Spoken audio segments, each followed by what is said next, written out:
عبداللہ بن عباس رضی اللہ عنہما سے روایت ہے کہ ایک دن میں رسول اللہ صلی اللہ علیہ وسلم کے پیچھے سوار تھا سواری پر، تو آپ نے فرمایا، اے چھوٹے لڑکے، میں تمہیں چند کلمات سکھا رہا ہوں جن کے ذریعے اللہ تمہیں فائدہ دے گا۔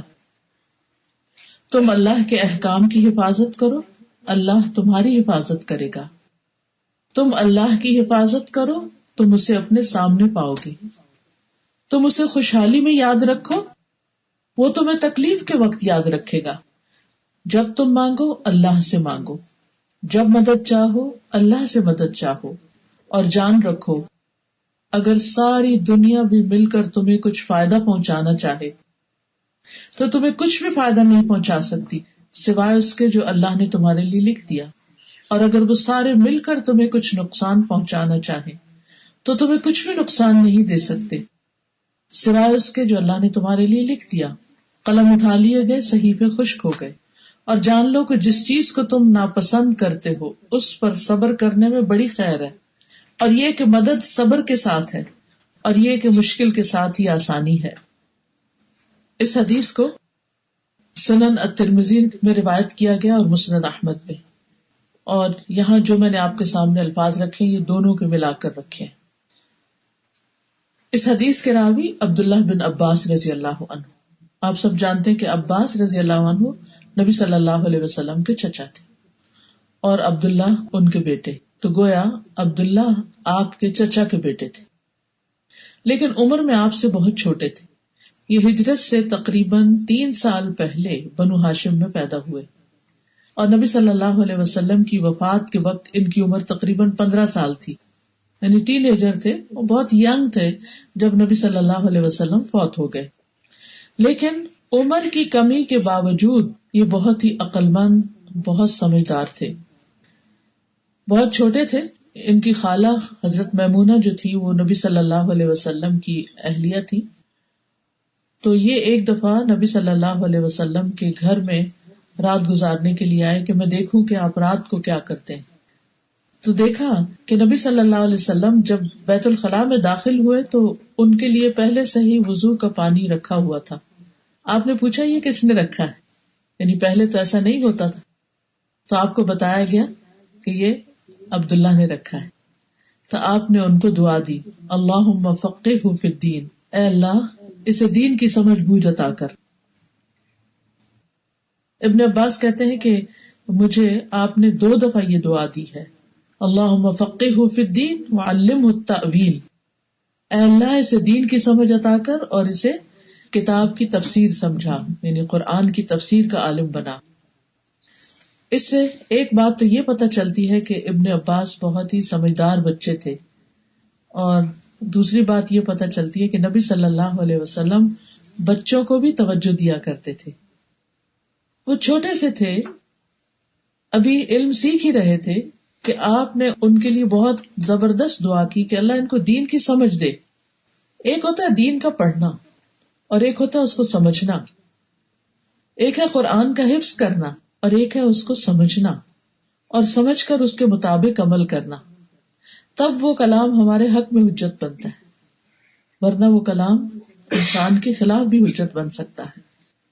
تو نبی صلی اللہ علیہ وسلم نے ان کو 2 بار دعا کی کہ اللہ تعالیٰ ان کو حکمت عطا کرے، اللہم علمہ الحکمت، یعنی علم، دین کی سمجھ، حکمت، ان سب چیزوں کی دعا کی۔ اور ہم دیکھتے ہیں کہ نبی صلی اللہ علیہ وسلم کی یہ دعا ان کے حق میں قبول ہوئی۔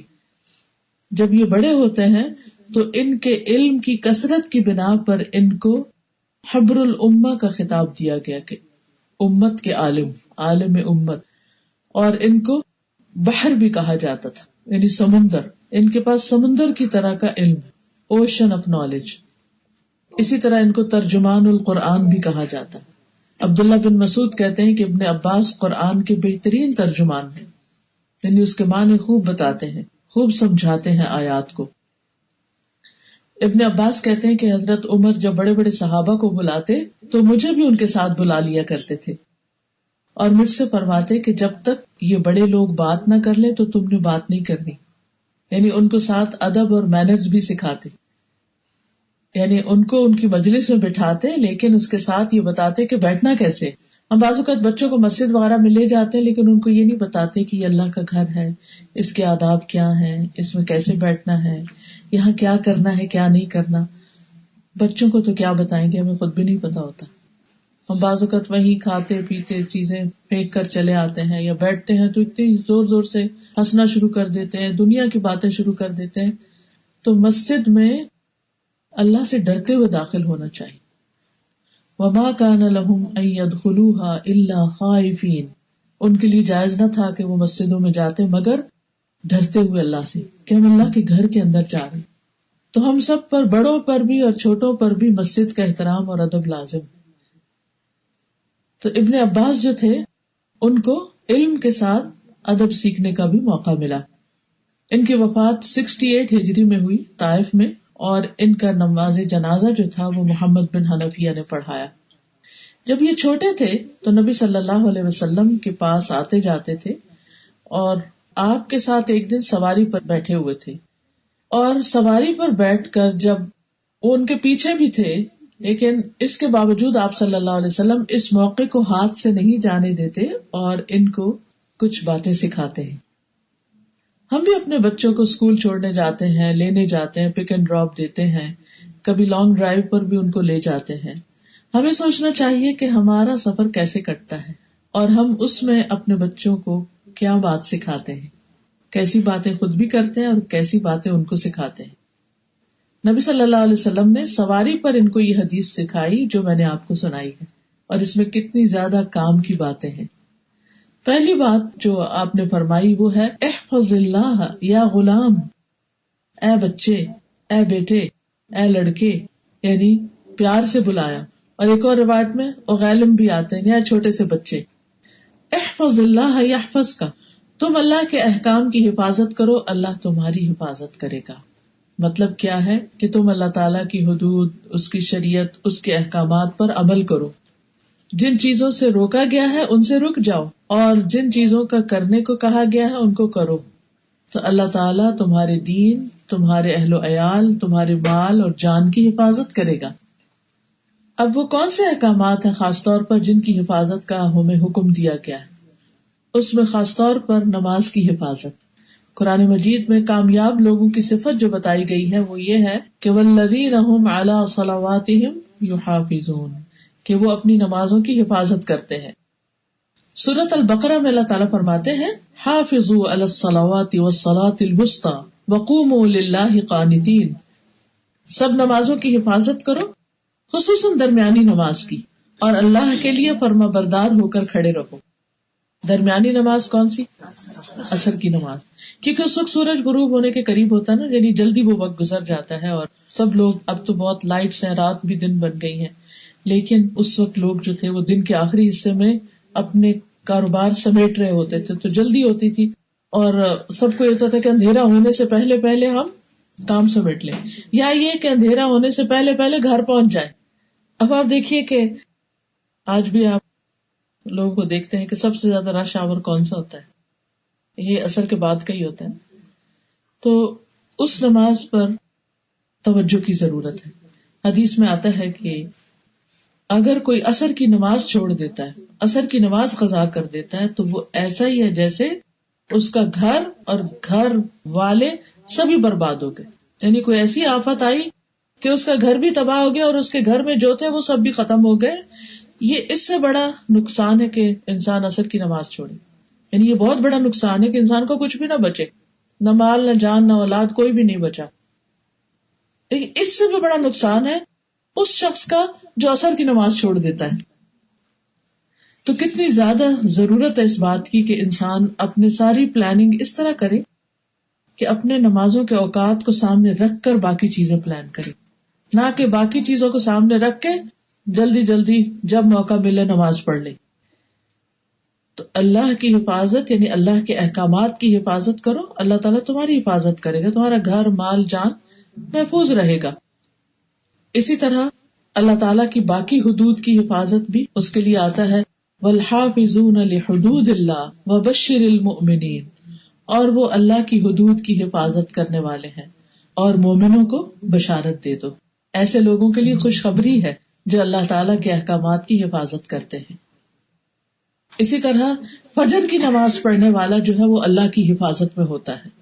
رسول اللہ صلی اللہ علیہ وسلم نے فرمایا جس نے صبح کی نماز پڑھی وہ اللہ کے ذمے میں ہے، یعنی اللہ کی حفاظت میں ہے.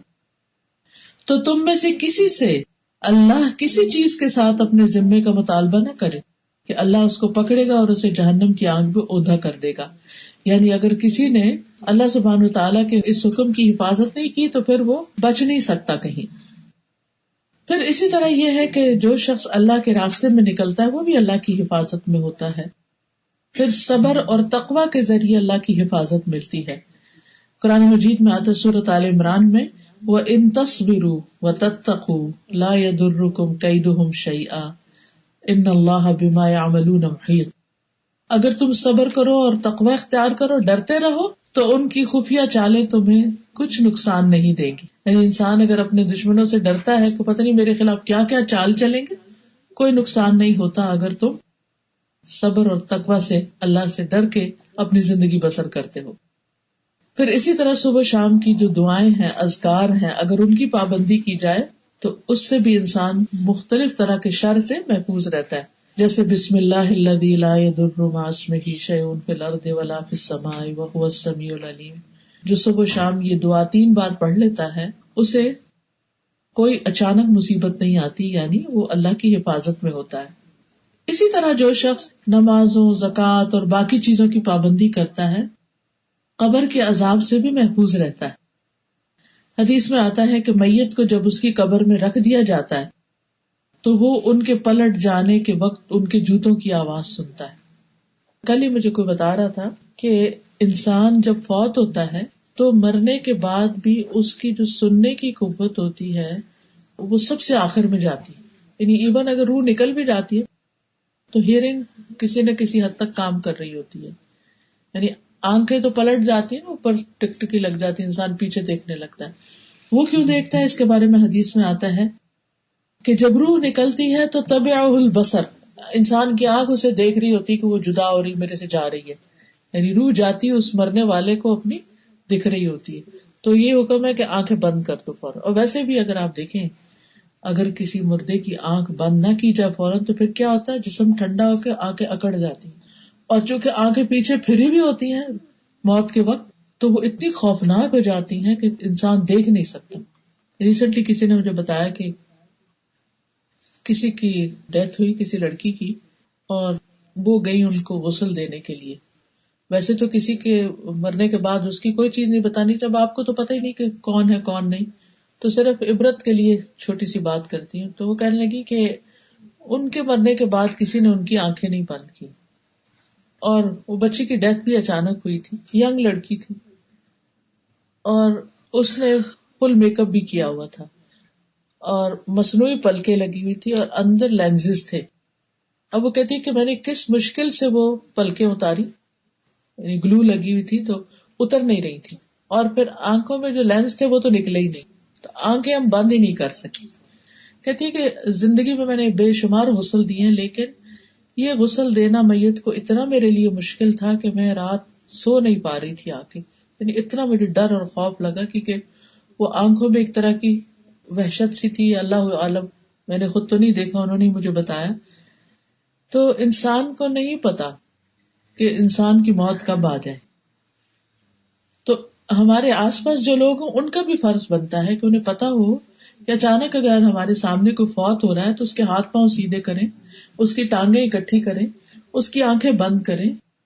کیونکہ اگر ٹانگیں بھی مثلا کسی کی ایسی ٹیڑھی پڑی ہیں اور ان کو جوڑا نہیں گیا تو وہ اتنی اکڑ جاتی ہیں، یعنی باڈی ٹھنڈی ہونے لگتی، اتنی بازو کا اکڑ جاتی کہ ان کو واپس جوڑنا مشکل ہوتا ہے. پھر نہلانا، پھر اٹھانا، پھر قبر میں ڈالنا، وہ ایک مرحلہ ہوتا ہے. بہرحال کہنے کا مطلب یہ ہے کہ جب انسان مرنے کے بعد قبر میں اتارا جاتا ہے تو وہ جوتوں کی آواز سن رہا ہوتا ہے جو اس کو دفنا کے جاتے ہیں.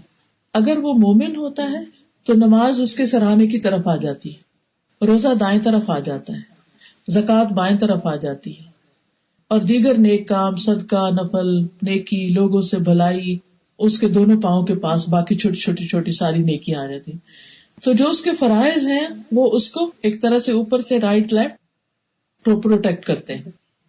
حدیث میں آتا ہے تو اس کے سر کے پاس سے سرہانے کی طرف سے اگر کوئی چیز آتی ہے تو نماز کہتی ہے میری طرف سے آنے کا رستہ نہیں، تو وہ چیز دائیں طرف سے آنے کی کوشش کرتی ہے. تو روزہ کہتا ہے میری طرف سے بھی آنے کا رستہ نہیں، تو وہ بائیں طرف سے آنا چاہتی. تو زکوٰۃ کہتی ہے میری طرف سے بھی آنے کا رستہ نہیں، پھر وہ دونوں پاؤں کی طرف سے آنے کی کوشش کرتی ہے چیز. تو نیک اعمال اور صدقہ خیرات اور نیکی اور لوگوں سے اچھا سلوک وہ کہتے ہیں میری طرف سے بھی آنے کا رستہ نہیں. طبرانی کی روایت میں آتا ہے کہ آدمی کے پاس اس کی قبر میں آیا جاتا ہے، پس جب اس کے سرہانے کی جانب سے آیا جاتا ہے تو قرآن کی تلاوت اسے دھکیل دیتی ہے، کیونکہ قرآن جتنا یاد ہوتا ہے انسان نمازوں میں پڑھتا ہے تو وہ اس کو دھکیل دیتی ہے. جب دونوں طرف سے ہاتھوں کی طرف سے کوئی چیز آتی ہے تو صدقہ دھکیل دیتا ہے کیونکہ انسان اپنے ہاتھوں سے دیتا ہے، اور جب پاؤں کی طرف سے آتی ہے تو اس کا مسجد کی طرف جانا اس کو دور کر دیتا ہے. تو مطلب یہ ہے کہ مختلف نیکیاں جو مختلف لوگوں کی ہوتی ہیں قبر میں بھی ان کی حفاظت کرتی ہیں. نیکی دنیا میں بھی حفاظت کا ذریعہ ہے، نیکی مرنے کے بعد بھی انسان کی حفاظت کا ذریعہ ہے. اسی طرح انسان جو اپنی زبان کی حفاظت کرتا ہے، اپنی نگاہوں کی حفاظت کرتا ہے، تو وہ بھی اللہ تعالیٰ کے عذاب سے بچتا ہے. نبی صلی اللہ علیہ وسلم نے فرمایا 3 طرح کی آنکھیں قیامت کے دن جہنم کی آگ کو نہ دیکھ سکیں گی. یہ جہنم کا منظر ہی بڑا خوفناک ہے. وہ آنکھ جو اللہ کے ڈر سے رو پڑی، وہ آنکھ جس نے اللہ کی راہ میں پہرا دیا، وہ آنکھ جو حرام کردہ چیزوں سے جھک گئی. کوئی حرام چیز نظر آئی تو اس نے اپنی آنکھ جھکا لی، پھیر دی. فحش سین اور بے حیائی کی چیزیں، ننگی تصویریں اور ننگے لوگ، اگر کوئی چیز سامنے آ گئی تو اس نے اپنی نگاہ پھیر لی، حرام چیزوں کی طرف نہیں دیکھا. تو نبی صلی اللہ علیہ وسلم نے بچپن میں ہی اپنے اس بچے کو جو کزن تھے آپ کے، کیا سکھایا کہ تم اللہ کے احکام کی حفاظت کرو، اللہ تمہاری حفاظت کرے گا. تو ہمیں بھی اپنے چھوٹے بچوں کو یہ بات بتانی چاہیے کہ بچوں تم اللہ تعالیٰ کے احکامات مانو گے تو اللہ تعالیٰ تمہیں پروٹیکٹ کرے گا. کیونکہ آپ نے دیکھا ہوگا بچوں میں خوف ہوتے ہیں طرح طرح کے، کوئی چیز دیکھ لیتے ہیں وہ ڈرنے لگ جاتے ہیں. تو اس ڈر سے ان کو کیسے نکالا جائے؟ ان کو بتایا جائے کہ جب آپ اللہ کا نام لیں گے اللہ آپ کے ساتھ ہے، آپ کو ڈرنے کی ضرورت نہیں، کوئی چیز آپ کو نہیں نقصان دے گی. اسی طرح فرمایا احفظ اللہ تجدہ تجاہک، اللہ کے احکام کی حفاظت کرو تم اسے اپنے سامنے پاؤ گے، یعنی اللہ تعالیٰ تمہارے ساتھ ہے. حدیث میں آتا ہے ابن آدم میری طرف کھڑا ہو میں تیری طرف چل کے آؤں گا، تو میری طرف چل کر آ میں تیری طرف دوڑ کر آؤں گا. انسان اللہ کی طرف جائے تو صحیح، اللہ سبحانہ وتعالیٰ اس کی مدد کے لیے آتا ہے. ایک اور حدیث میں آتا ہے اگر بندہ مجھ سے ایک بالش یعنی ایک ہاتھ قریب ہوتا ہے تو میں 1 گز اس کے قریب ہوتا ہوں، اگر گز آتا ہے قریب میں نے تو دونوں ہاتھ کے پھیلاؤ کے برابر اس کے قریب ہو جاتا ہوں. اگر وہ چل کے آتا ہے تو میں اس کی طرف دوڑ کر آتا ہوں. کہنے کا مطلب یہ ہے کہ جو اللہ سے مانگتا ہے یا اللہ کی طرف توجہ کرتا ہے اللہ سبحانہ تعالیٰ اس کی مدد فرماتا ہے. تیسری بات جو انہوں نے سکھائی وہ یہ تھی تعرف الیہ فی الرخاء یعرفک فی الشدۃ، تم اسے خوشحالی میں یاد رکھو وہ تکلیف کے وقت تمہیں یاد رکھے گا.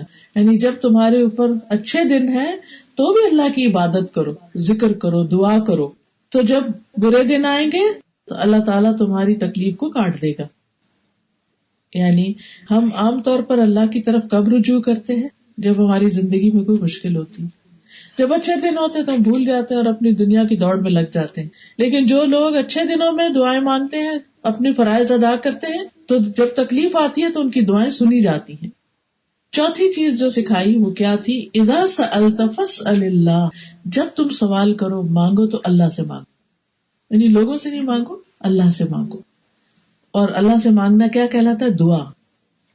وقال ربکم ادعونی استجب لکم، تمہارا رب کہتا ہے کہ مجھ سے دعا مانگو میں تمہاری دعا قبول کروں گا.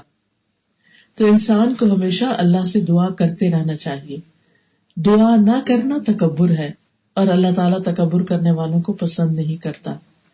حدیث میں آتا ہے سنن الترمذی کی روایت ہے رسول اللہ صلی اللہ علیہ وسلم نے فرمایا جو اللہ سے نہیں مانگتا اللہ اس سے ناراض ہو جاتا ہے.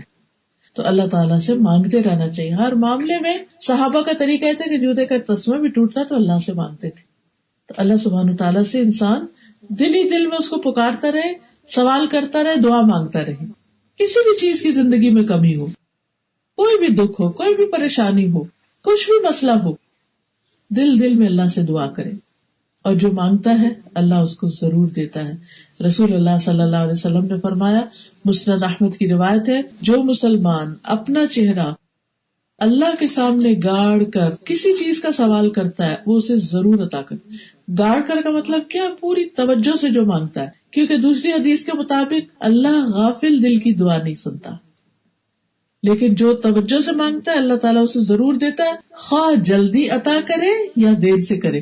بعض دعائیں تو فوراً قبول ہوتی ہیں اور بعض دعائیں اپنے وقت پر جب اللہ کو پسند ہو وہ قبول ہو جاتی، لیکن ایسا نہیں ہوتا کہ اللہ تعالیٰ دعا قبول نہ فرمائے۔ انسان کو اگر کسی بھی چیز کی ضرورت ہے، محتاجی ہے، فقر ہے، غربت ہے، بھوک ہے، تو انسان کو اللہ ہی سے مانگنا چاہیے، اللہ تعالیٰ اس کا فقر دور کر دیتا ہے۔ لیکن جو شخص بندوں سے مانگنا شروع کر دیتا ہے اور بندوں کے سامنے حاجت رکھتا ہے تو اس کی حاجت پوری نہیں ہوتی۔ حدیث میں آتا ہے، جس نے اسے اللہ پہ پیش کیا ہے اپنی ضرورت کو، اللہ تعالیٰ ان قریب اسے بے پرواہ کر دے گا، یعنی لوگوں کا محتاج نہیں کرے گا۔ لیکن جب وہ کوئی لوگوں سے مانگتا ہے تو پھر اللہ تعالیٰ یعنی اس کی حاجت نہیں پوری ہوتی۔ فرمایا یا تو جلد ہی موت آ جائے گی کہ دنیا کے بکھیڑوں سے جان چھوٹ جائے گی، یا پھر انسان جلد ہی غنی ہو جائے گا، اس لیے انسان اللہ سے مانگتا رہے۔ لیکن حدیث میں آتا ہے، جس نے اپنے اوپر سوال کا دروازہ کھولا بغیر ناقابل برداشت محتاجی کے، جو اس کو یا اس کے گھر والوں کو لاحق ہو، اس پر فاقے کا دروازہ ایسی جگہ سے کھولتا ہے اللہ جس سے اس کو گمان بھی نہیں ہوتا۔ یعنی جو شخص بلا ضرورت دوسروں سے مانگتا ہے اللہ تعالیٰ اس کو پھر کسی محتاجی میں ڈال دیتا ہے کہ انسان سوچ بھی نہیں سکتا۔ رسول اللہ صلی اللہ علیہ وسلم نے فرمایا، اگر سوال کرنے والا اس خرابی کو جان لے جو سوال کرنے میں یعنی لوگوں سے مانگنے میں ہے تو کبھی سوال نہ کرے۔ یعنی سوال کرنے سے انسان کو کیا کیا نقصان ہوتا ہے، اگر انسان کو سمجھ آ جائے تو انسان لوگوں سے نہ مانگے۔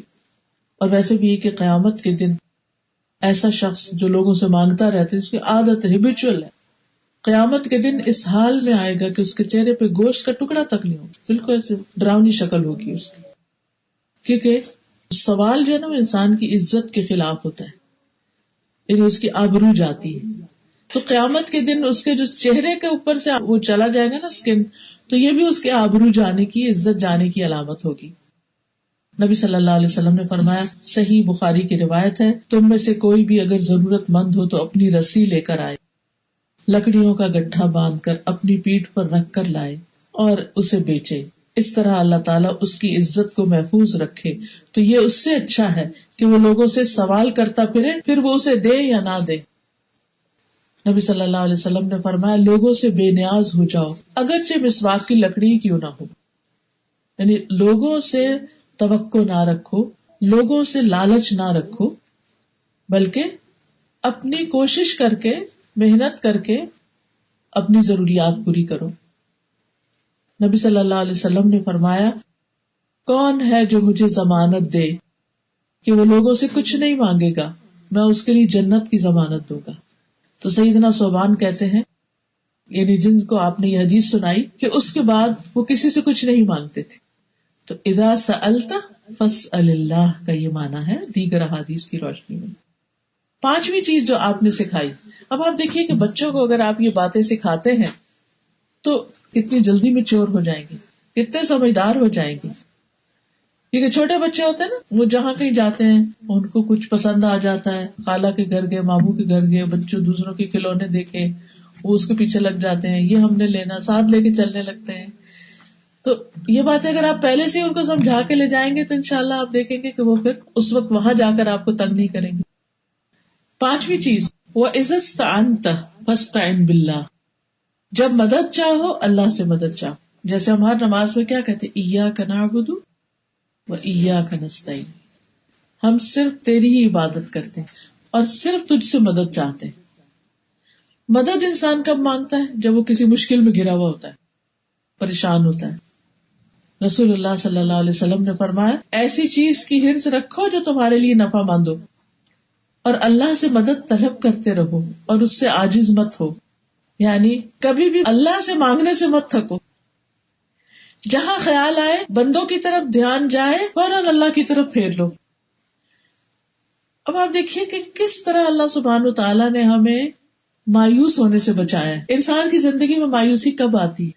جب وہ اپنے جیسے انسانوں سے توقعات رکھتا ہے، ایکسپیکٹیشنز ہوتی ہیں اس کی، اور وہ بیچارے پوری نہیں کر پاتے، پھر انسان پریشان ہوتا ہے، ناراضگیاں ہوتی ہیں، شکوے شکایتیں ہوتی ہیں، اس نے میرے لیے یہ نہیں کیا، اس نے میرے لیے یہ نہیں کیا. جہاں مشکل آ رہی ہے اللہ سے مانگنا شروع کریں تو اللہ اس کے دل میں ڈالے گا اور آپ کا مسئلہ حل ہو جائے گا.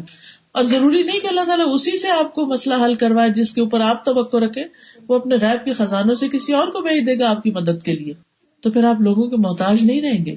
آپ کو مسئلے کا حل چاہیے نا، اس سے کیا فرق پڑتا ہے وہ کس طرح حل ہو، اس کو اللہ پہ چھوڑ دے، وہ مدد کرے گا آپ کی ضرور.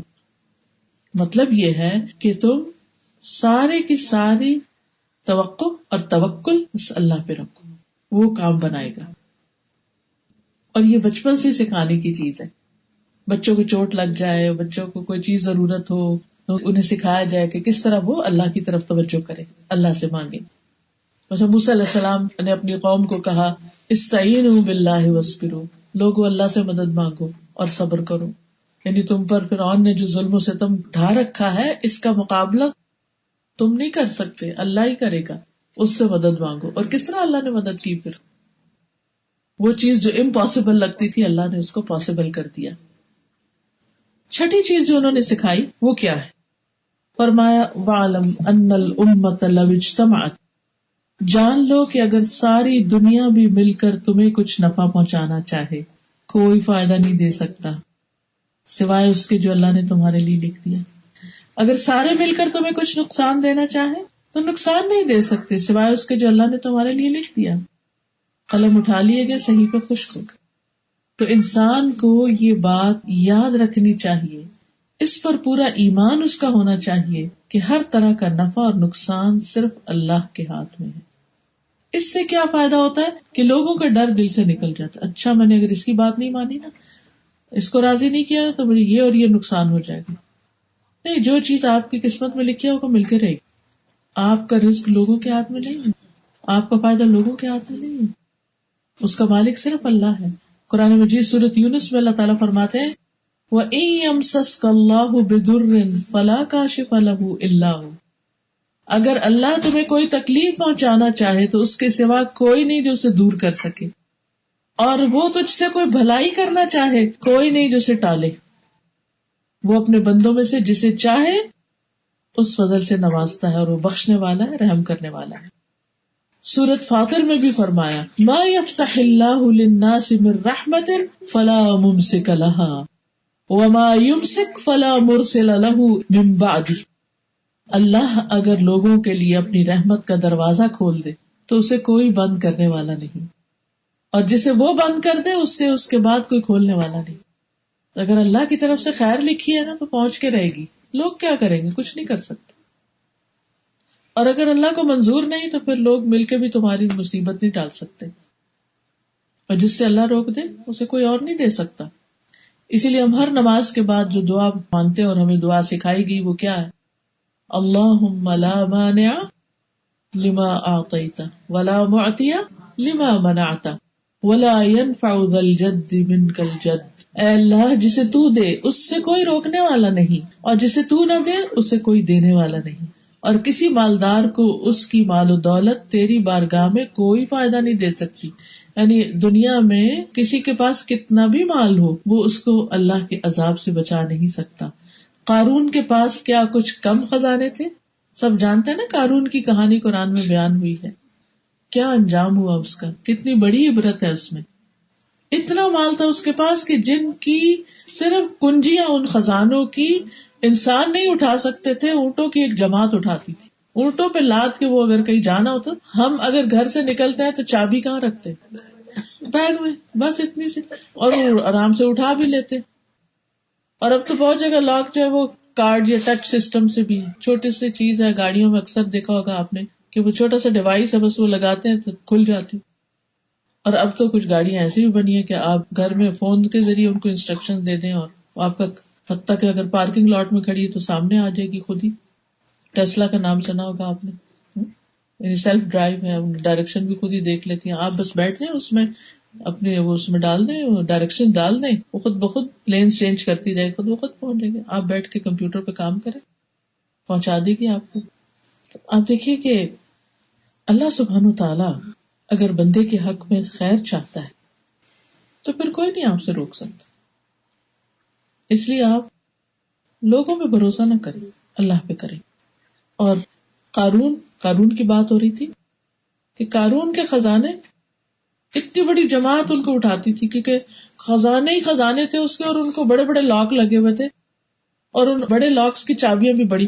اگر آپ نے کبھی خانہ کعبہ کے دروازے کی چابی دیکھی ہو تو عام چابی کی تو چھوٹی نہیں، بڑی سی چابی. میوزیمز میں اب بھی آپ دیکھیں نا تو پرانے زمانے کی جو کیز ہوتی بڑی بڑی تھی، جو بڑے بڑے تالوں کو لگتی تھی. تو بہرحال وہ اتنی بھاری چابیاں ہوتی تھی کہ وہ خود اٹھا بھی نہیں سکتا تھا، بیگ میں کہاں آئے گی.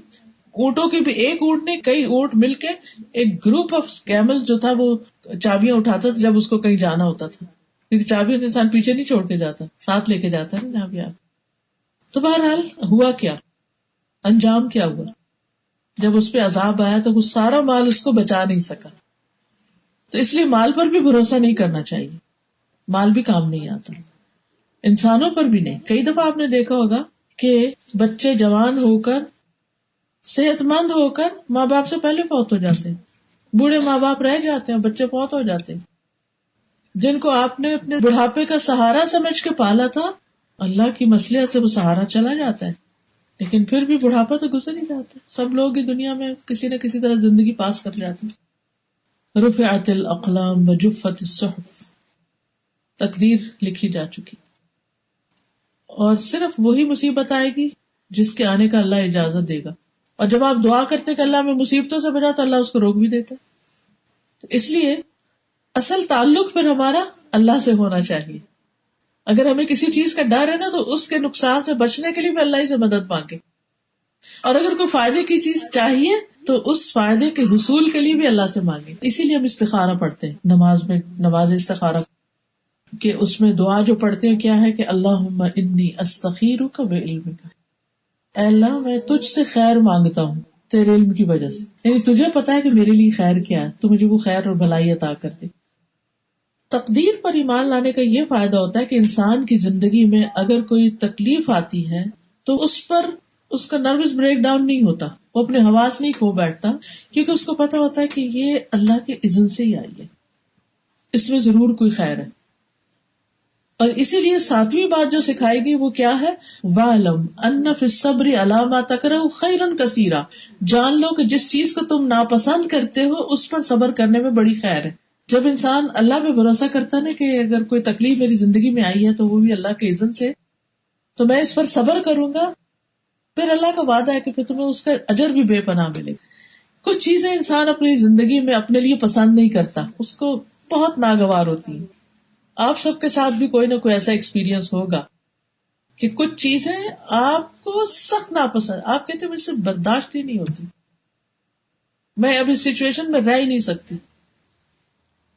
میں رات اپنے ہسبینڈ کو بتا رہی تھی، کوئی دن نہیں جاتا کہ جب کوئی شخص، کوئی خاتون اپنا یا بچے کا کوئی نہ کوئی ایسا مسئلہ نہ مجھے بتائے کہ جس میں وہ سخت تکلیف سے گزر رہی ہیں، یا ہسبینڈ کی طرف سے پرابلم ہے، یا کہ جاب وغیرہ کا مسئلہ، یا پھر اپنے بچے کا کوئی مسئلہ. یعنی ہر انسان کسی نہ کسی چیز سے آزمایا جا رہا ہے، وہ اس آزمائش کو اپنے لیے بہت برا سمجھتا ہے اور کہتا ہے مجھ سے صبر نہیں ہوتا. لیکن اگر انسان اس تکلیف کو دور کرنے کی کوشش کرے، مثلا بیمار ہے تو علاج کرائے، مال کی کمی ہے، فقر ہے تو کوئی ہاتھ پاؤں مارے، کوشش کرے، محنت کرے، کام کرے، کہیں نہ کہیں ایک دروازہ بند ہے تو دوسرا تو تیسرا کھل جائے گا. اسی طرح اگر کسی انسان کی طرف سے کوئی مسئلہ ہے تو وہ بھی اللہ کرے گا تو وقت کے ساتھ ساتھ اس کی شدت بھی کم ہو جائے، کیونکہ وقت ایک جیسا نہیں رہتا. بعض اوقات ہسبینڈ وائف کے درمیان اتنے اختلافات ہو جاتے ہیں اور انسان ان کو اپنے لیے سخت ناپسند کرتا ہے بھی ناپسندیدہ چیز، لیکن اگر اللہ نے لکھا ہے کچھ تو اللہ کو پتا ہے نا کہ اس کے ذریعے میری کیسی کیسی اصلاح کرنی ہے. اس مشکل میں ڈال کے اللہ تعالیٰ مجھے کس کس طرح چمکانا چاہتا ہے، اور ایک چیز مجھ سے لے کے کتنی خیر و بھلائی مجھے دینا چاہتا ہے جس کا میں سوچ بھی نہیں سکتی. تو جان لو کہ جس چیز کو تم ناپسند کرتے ہو، کوئی بیماری ہے، کوئی دکھ ہے، تکلیف ہے، اس پر صبر کرنے میں بڑی خیر ہے.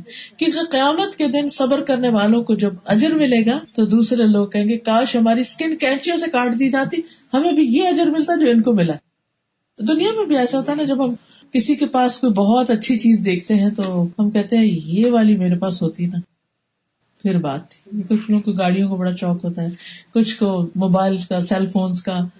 انسان اپنے پہ راضی نہیں ہوتا, جب دیکھتے ہیں نا کسی کے پاس نیا ماڈل کا آئی فون 7 پلس لے لیا ہے تو پھر انسان کہتا ہے کہ اچھا میرے پاس بھی یہ ہوتا نا تو پھر مزہ تھا. لیکن سم ہاؤ ہم اس چیز کو حاصل نہیں کر سکتے. تو یہ انسان کے اندر ہے کہ انسان اس چیز کی ہرس رکھتا ہے جو دوسروں کے پاس ہے, اور اسے منع نہیں کیا گیا. اس میں کہا کہ جو چیز تمہارے لیے فائدہ مند ہے اس کے لیے ہرس رکھو, لیکن اللہ سے مدد طلب کرو, مانگو اللہ سے.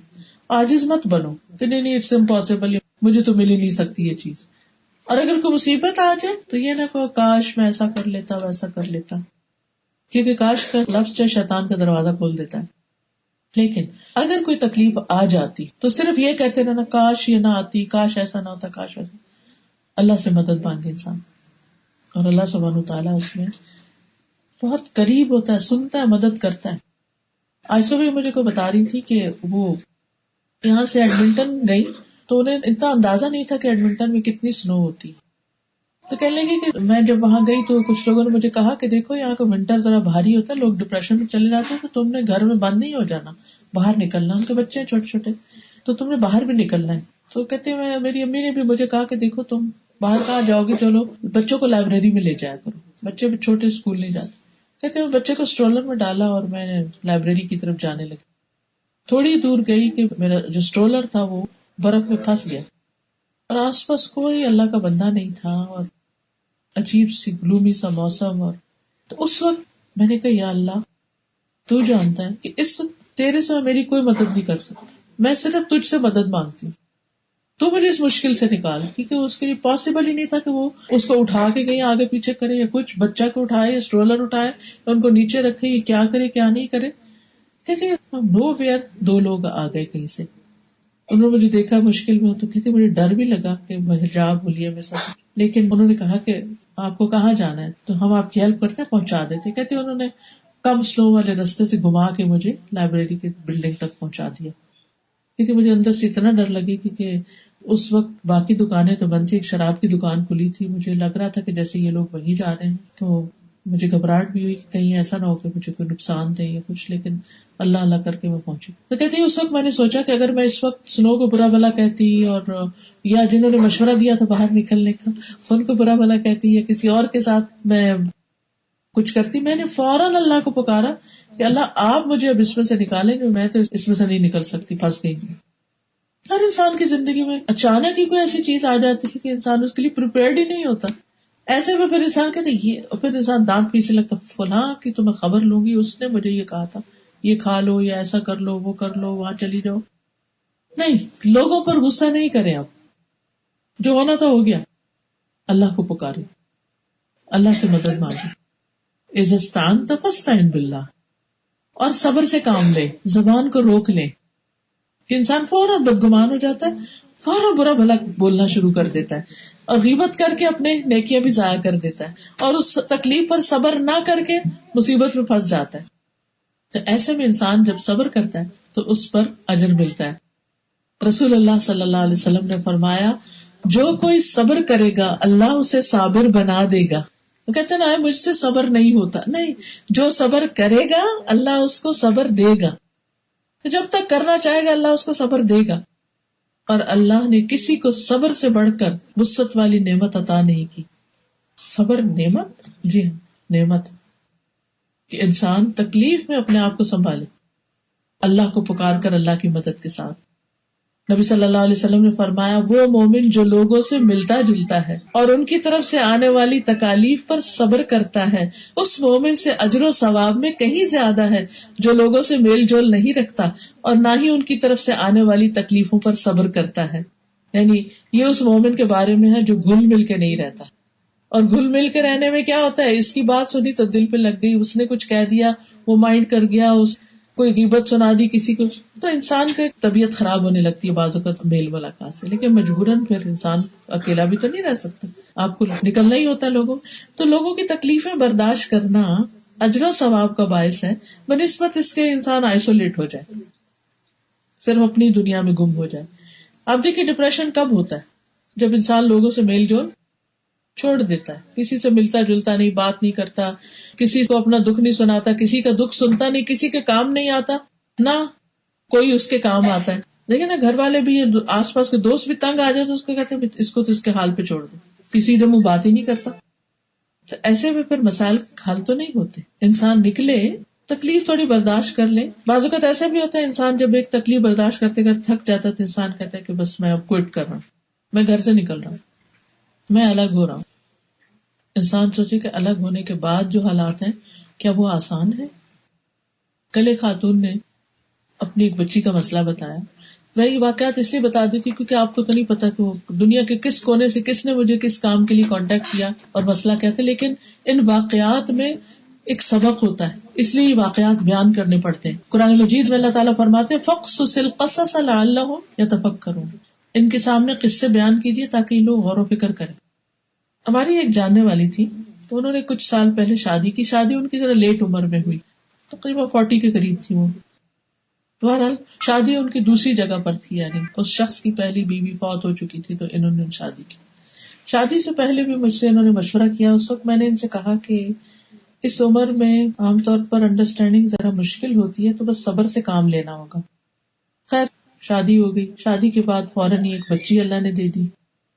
ہوا وہی، کچھ عرصے کے بعد انبن شروع ہو گئی اور وہ اتنی ایکسٹریم پہ پہنچی کہ انہوں نے کہا کہ میں اب ان کے ساتھ نہیں رہ سکتا. پھر سمجھایا کہ دیکھو بھائی اپنا گھر اچھا ہوتا ہے چاہے کیسا بھی ہو، لیکن جب انسان تھوڑی تکلیف سے گھبرا جاتا ہے نا تو پھر انسان کہتا ہے نہیں اس سے تو میں نکلوں، بعد میں دیکھیں گے. بہرحال چھوڑ دیا انہوں نے، آ گئی اپنے میکے آ گئی، والدہ کے ساتھ رہنے لگی. وہاں پر ظاہر ہے بھائی بھی تھے جن کی شادی نہیں ہوئی، اور بچے بھی تھے، جو اور بہن بھائی جن کی شادی ہوئی تھی وہ ان کے بچے. اب یہ بچی پل رہی ہے اپنی نانی نانا ماموں وغیرہ کے گھر. اب وہ جو دوسرے بڑے تو خیر سمجھدار ہوتے ہیں، لیکن وہ جو دوسرے بچے ہیں پریشان اس پر تھی کہ وہ جو دوسرے بچے ہیں وہ ہر بات میں اس کو بلی کرتے، we hate you, we don't like you, آپ یہاں کیوں ہیں، آپ کے ابا نے آپ کو چھوڑ دیا، آپ کا کوئی بھی نہیں ہے، اپنے گھر جاؤ، یہاں کیوں رہتے ہو، وغیرہ وغیرہ. بچے ہیں ادھر ادھر سے بڑوں سے کوئی بات سن لیتے کوئی ادھر سے. تو وہ بتا رہی تھی کہ میری بچی بہت انٹیلیجنٹ ہے لیکن اس شدید دباؤ کا شکار ہو رہی ہے کزنز کی باتیں سن کر. اور کہا تمہارے ابا کی طرف سے تمہارے کوئی کزن تمہیں نہیں ملتے کیونکہ وہ تمہیں پسند نہیں کرتے.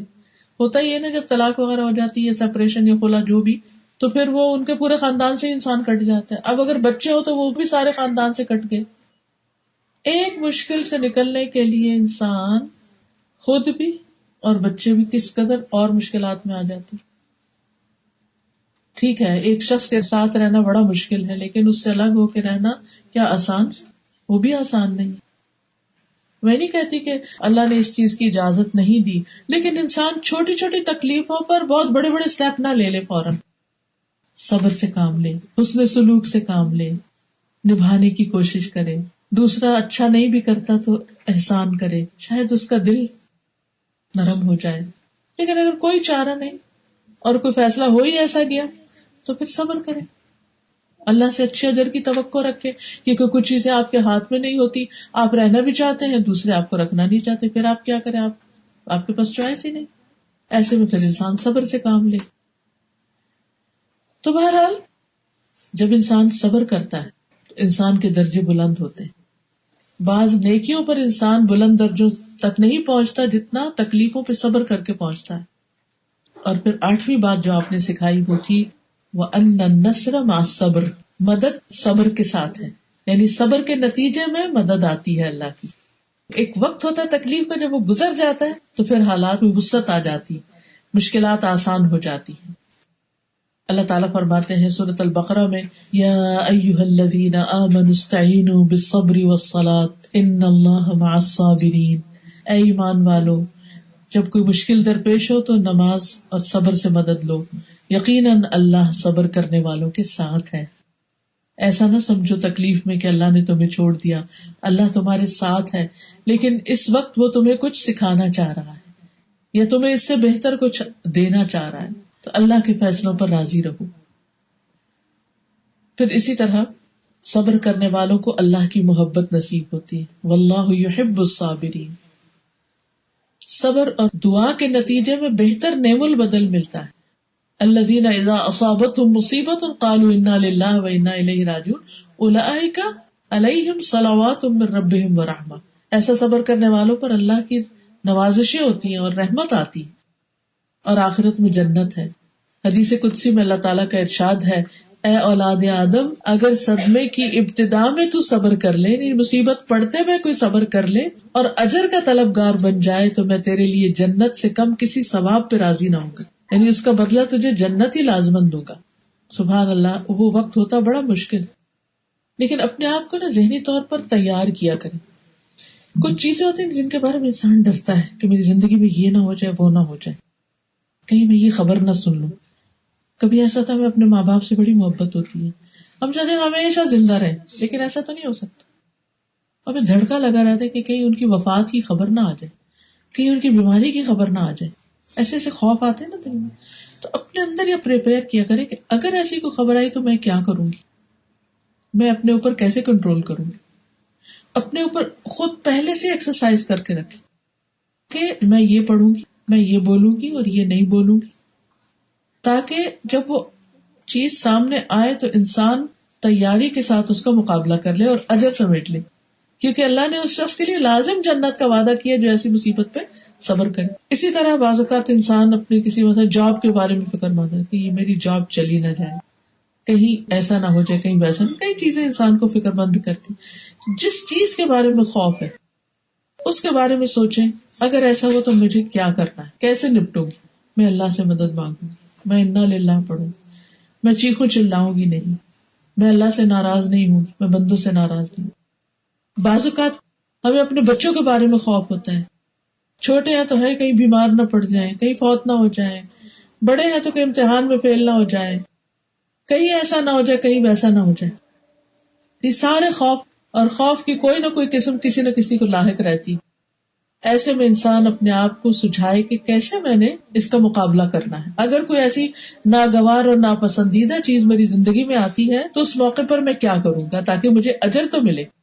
پہلے تو یہ کہ انسان اللہ سے دعا کرے کہ اللہ نہ ہو، لیکن کچھ چیزیں تو زندگی میں ہو ہی جاتی ہیں. پھر 99% نہیں بھی ہوتی نا تو کوئی 1% تو مشکل آ ہی جاتی ہے نا. تو پھر ایسی صورت میں انسان صبر کر کے اجر کا مستحق بن جائے. انما یوفی الصابرون اجرہم بغیر حساب، بے شک صبر کرنے والوں کو ان کا اجر بے حساب دیا جائے گا. 9ویں بات جو انہوں نے سکھائی، یہ سب باتیں بچوں کو سکھانے والی، یہ تربیت اولاد ہو رہی ہے. وَأَنَّ الْفَرَجَ مَعَ الْكَرْبِ، اور یہ کہ تنگی کے ساتھ ہی آسانی ہے، تنگی کے ساتھ آسانی ہے. مثلا ہو سکتا ہے اس وقت آپ بیٹھے ہیں، آپ کی ٹانگ تھک گئی ہو، آپ تنگ ہو رہے ہو، جگہ اتنی نہیں کہ آپ آرام سے ریلیکس کر سکیں، لیکن اس کے ساتھ ہی آپ کچھ حاصل بھی تو کر رہے ہیں جو آپ کو اس وقت میں بھی اپنے گھر کے بیڈ پر نہ ملتا. تو انسان کو ہمیشہ تنگی کے وقت، تکلیف کے وقت آسانی کی طرف دیکھنا چاہیے کہ اس میں خیر کا پہلو کون سا ہے. اور انسان اس وقت اللہ کو پکارتا تو اللہ تعالیٰ اس کے لیے وہ چیز آسان بھی کر دیتے. مجھے یاد ہے کہ بہت سال پہلے ایک دفعہ ایسی بھی کچھ طبیعت خراب ہوئی تو نئی وہ MRI شروع ہوئی تھی، تو ہر کوئی وہیں بھیج دیتا تھا کہ چلو اس سے پتہ چل جائے کہ کیا ہے. تو مجھے بھی ڈاکٹر نے MRI ریفر کر دی کہ جا کے کروا لیں. جب میں ہاسپٹل پہنچی تو پتہ چلا کہ وہ اتنی سی ٹیوب میں انسان کو گھساتے. دیکھ کے تو بڑا ہی دل گھبرایا کہ یہ اس میں ہے، لیکن اب آپ بھاگ تھوڑی سکتے ہیں وہاں سے، آپ کو تو اب جانا ہی اس کے اندر. مرتے کیا نہ کرتے، بہرحال لیٹ گئے. اور مجھے کچھ ایسی گھبراہٹ ہوتی ہے تنگ جگہوں سے، تنگ چیزوں سے، تو ایسا لگا کہ پتہ نہیں کیا ہو جائے گا. اور اس میں کہتے ہلنا بھی نہیں، سانس بھی چپ کر کے لو. بہرحال اندر گئے، میں نے لا الہ الا اللہ وحدہ لا شریک لہ لہ الملک ولہ الحمد وہو علی کل شیء قدیر پڑھنا شروع کر. اب یقین آنکھیں میں نے بند کر لی. جو میں پڑھتی گئی مجھے لگا میں پتہ نہیں کتنی وسیع جگہ پہ بیٹھی، ایک تو میری کیفیت ہی بدل گئی. تو تنگی میں انسان اگر اپنے رب کو پکارتا ہے تو اللہ تعالیٰ اس تنگی کے اندر ہی وسعت پیدا کر دیتا ہے.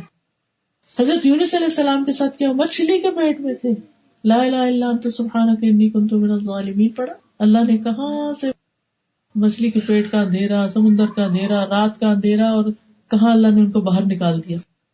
پھر اسی طرح ہم باقی پیغمبروں کی زندگی میں بھی دیکھتے ہیں، تکلیفیں آئی لیکن پھر تکلیفوں سے اللہ نے نجات بھی دی. نبی صلی اللہ علیہ وسلم نے فرمایا کیا میں تمہیں ایسی دعا نہ بتاؤں کہ جب کسی رنج و غم اور آزمائش میں مبتلا شخص اس کو پڑھے تو اس کی تکلیف دور ہو جائے. کہا کہ کیوں نہیں؟ آپ نے فرمایا وہ مچھلی والے کی دعا ہے، لا الہ الا انت سبحانک انی کنت من الظالمین. اسی طرح اللہ اللہ ربی لا اشرک بہ شیئا. 10ویں چیز جو انہوں نے حضرت ابن عباس کو سکھائی وہ تھی وَأَنَّ مَعَ الْعُسْرِ يُسْرًا، مشکل کے ساتھ ہی آسانی، مشکل کے ساتھ ہی آسانی ہے. اور آپ دیکھیے سورۃ الم نشرح میں دو طرف یسر اور بیچ میں عسر کا ذکر ہے، یعنی ایک تنگی دو آسانیوں کے ساتھ لپٹی ہوئی ہے. فَإِنَّ مَعَ الْعُسْرِ يُسْرًا إِنَّ مَعَ الْعُسْرِ يُسْرًا. نبی صلی اللہ علیہ وسلم نے فرمایا مدد صبر کے ساتھ ہے، کشادگی تکلیف کے ساتھ ہے، بے شک تنگی کے ساتھ آسانی ہے، بے شک تنگی کے ساتھ آسانی ہے. لیکن مشکل یہ ہے کہ ہم اس آسانی کو دیکھ نہیں پاتے. مثلا جب انسان نماز پڑھ رہا ہوتا ہے، تھک بھی رہا ہوتا ہے، لیکن آپ دیکھیے کہ پڑھنے کے ساتھ ساتھ اگر آپ پڑھتے جائیں، نوافل بھی پڑھیں اور ساری، تو آپ کے جسم میں ایک فلیکسیبلٹی آ جاتی. آپ نے دیکھا کہ صبح جب آپ اٹھتے ہیں تو بازو کا جسم اکڑا ہوا ہوتا ہے، جو نماز آپ پڑھنا شروع کرتے ہیں تو کیا ہوتا ہے، اینڈ آف سلاد یا ریلیکس. آپ ویسے بھی ایکسرسائز کرتے ہیں تو آپ نماز ہی زیادہ پڑھ لیں، ایکسرسائز بھی ہو جائے گی بیچ میں. بہرحال جو کام بندے کی زندگی میں آسانی لاتے ہیں ان کو گنوا کے بات ختم کروں گی کہ اگر ہم چاہتے ہیں کہ ہماری زندگی میں آسانی ہو، سب سے پہلے یہ کہ اللہ سے ڈریں. اور اللہ سے ڈرنے کا مطلب یہ ہوتا ہے کہ انسان لوگوں کے سامنے اور چھپ کے وہ کام کرے جو اللہ کو پسند ہے، اللہ کی ناراضگی کے کام چھوڑ دے، یعنی تقوی اختیار کرے. وَمَن يَتَّقِ اللَّهَ يَجْعَل لَّهُ مِنْ أَمْرِهِ يُسْرًا. جو اللہ کا تقوی اختیار کرے گا اللہ اس کے لیے اس کام میں آسانی پیدا کر دے گا. دوسری چیز صدقہ، جہاں تنگی ہو صدقہ خیرات کریں. اللہ تعالیٰ فرماتے ہیں فَأَمَّا مَنْ أَعْطَى وَاتَّقَى وَصَدَّقَ بِالْحُسْنَى فَسَنُيَسِّرُهُ لِلْيُسْرَى. جس نے اللہ کی راہ میں مال دیا، تقوی اختیار کیا اور بھلی باتوں کی تصدیق کی، ہم اسے آسان رستے پر چلنے کی سہولت دیں گے، اس کے لیے آسانیاں پیدا کر دیں گے. دوسروں کی مشکل میں کام آنا، حدیث میں آتا ہے جس نے کسی تنگ دست پر آسانی کی اللہ اس پر دنیا اور آخرت میں آسانی کر دے گا، اس کے لیے آسانیاں ہو جائیں گی. اللہ اپنے بندے کی مدد میں ہوتا ہے جب تک بندہ اپنے بھائی کی مدد کرتا ہے. پھر اسی طرح دل کی تنگی دور کرنے کے لیے دعا کرنا، رب اشرح لی صدری ویسر لی امری. یہ صرف درس دینے سے پہلے نہیں پڑھی جاتی دعا، جب بھی دل میں گھٹن محسوس ہو، ڈپریشن ہو، دل کی تنگی محسوس ہو، سب پڑھنا شروع کر دیں. اور اللہم لا سہل الا ما جعلتہ سہلا وانت تجعل الحزن اذا شئت سہلا. یہ دعا پڑھیں، اے اللہ کوئی کام آسان نہیں مگر وہی جسے تو آسان کر دے، اور جب تو چاہتا ہے تو مشکل کو آسان کر دیتا ہے. اصل آسانی ہوتی ہے پھر دعا کے ساتھ. تو اللہ سبحانہ وتعالی ہم سب کو آسانیاں عطا کرے اور اس دین پر عمل کرنا آسان کرے. تو یہ چند باتیں تھی جو میں نے آپ کے سامنے رکھی، یعنی بچوں کی تربیت کے 10 نکات، 10 ٹپس کہ ان کو کیا سکھانا ہے. اور جب آپ یہ سکھائیں گے ان کو تو انشاءاللہ آپ دیکھیں گے کہ وہ آپ کے لیے بہت آسانی کا سبب بن جائے گا، آپ کے لیے خوشی کا سبب بنے گا، بجائے اس کے کہ وہ آپ کے لیے پریشانی کا سبب بنے. چاہے بچے بڑے ہو گئے چھوٹے ہو گئے، یہ 10 باتیں ان کو ضرور سکھا دیجیے. اللہ تعالی ہم سب پر اپنی رحمت فرمائے. وآخر دعوانا ان الحمد للہ رب العالمین. سبحانک اللہم وبحمدک اشہد ان لا الہ الا انت استغفرک واتوب الیک. السلام علیکم ورحمۃ اللہ وبرکاتہ.